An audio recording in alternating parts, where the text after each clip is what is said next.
Because of the Lord working through you. Absolutely, and using your gifts, your talents. Yes. You know, of course, you're a musician. I am. You're a You can songwriter. write a song about anything. Yes, you can. Yep. I know. Starbucks out coffee. Let's write a song. Yes, you do. I know our standard. Tell me about what music is for you.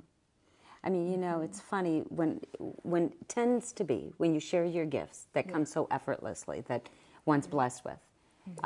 People don't always realize, because the gift comes to them so easily, of what an impact it can make, right? Right. So there's certain things I do really well, and there's things I don't do so well. Right. But the things I do really well, I can lose my whole day away. Can you Absolutely. not? You'll be sitting there playing. Yes, absolutely. So if you were going to describe your music and the way that you use it in a WomanWise program, talk to me a little bit about what the messages are behind your music. The main theme of the messages that I try to carry on to women is encourage women through the love of Jesus Christ in my songs.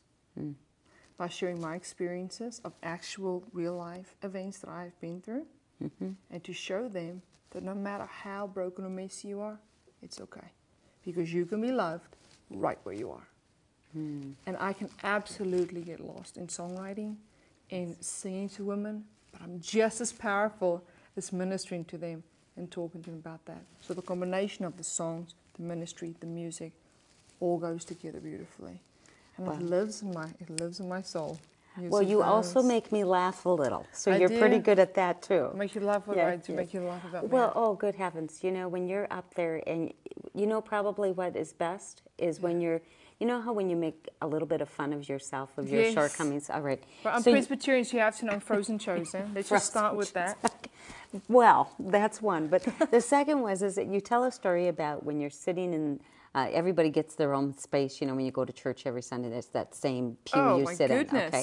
But you were having your first experience of singing worship. Oh, Mare. Okay, and you got to just tell that one little story about when you come around the back and you're going to meet up with your husband. Now, you remember I've never sung in church before. Right, it was your first. The Lord saved me, right? Yes, yes. So in spring of 2008, after I attempted suicide and went through a very broken mess, the Lord finally saved me. And I finally listened, Mare. I listened and I said, Lord, I'm listening. And I gave my heart to Jesus, and He saved my life. Sure. And so He took the desire to sing for me away for about a year. Okay. And my first invitation to sing again was at my home church. Yeah. And I was asked to sing a Motown song called What Becomes the Brokenhearted. Okay, do a little tune. What becomes of the brokenhearted? Okay, I know that Remember one. that? Yeah, Nice. I like that. Love singing it. But I felt at home because I was a pop artist, so I could sing that song. But then they asked me to sing a song called Mighty to Save. That is a Laura Story song, which is all about God's grace and redemption and mercy. Okay. I'd never sung it before. I'd never sung in church before. I didn't know that you're supposed to raise your hands. I didn't know what you were supposed to wear. I didn't know what you were supposed to say. All I knew was I was invited. Now, I did grow up in church. I just never sang in church. Sure. So I get up there this Sunday, and I'm a little bit nervous. It's Nashville, I mean, there's so many talented musicians. So I get up there, and we sing What Becomes the Broken Heart, and it feels pretty natural. I'm kind of just grooving and going, and snap my fingers. And then we go into Mighty to Save. Okay. Well, almost to the first chorus of Mighty to Save, I can feel my whole body kind of tingling and starting to come alive. And I didn't really know if I was just excited or what was happening to me, because I didn't have the desire to sing for almost a year. By the time I was into the chorus, Mare, I could feel my soul jump up and down inside of me and rejoicing. Like, honestly, if you ever felt real joy in your life, that joy that you feel in your soul, I could feel that joy. And all I could hear was, you're home. This is what I created you for. This is why you have a voice. And I knew that my perception of a pop career and why I thought I had a voice wasn't true. So God gave me a voice to open doors to minister to women. So I was so excited. Yes, I know. When I said, I was so excited, and I couldn't contain it. And I just started lifting my hands and singing and praising, and it was a wonderful experience. But when I was done, we weren't even done with the song and set yet, I bolted off the stage. Now, we go to a 4,000 congregation church, so it's kind of large. So there's a green room, and you got to go all the way to the hallway and make your way back into the church.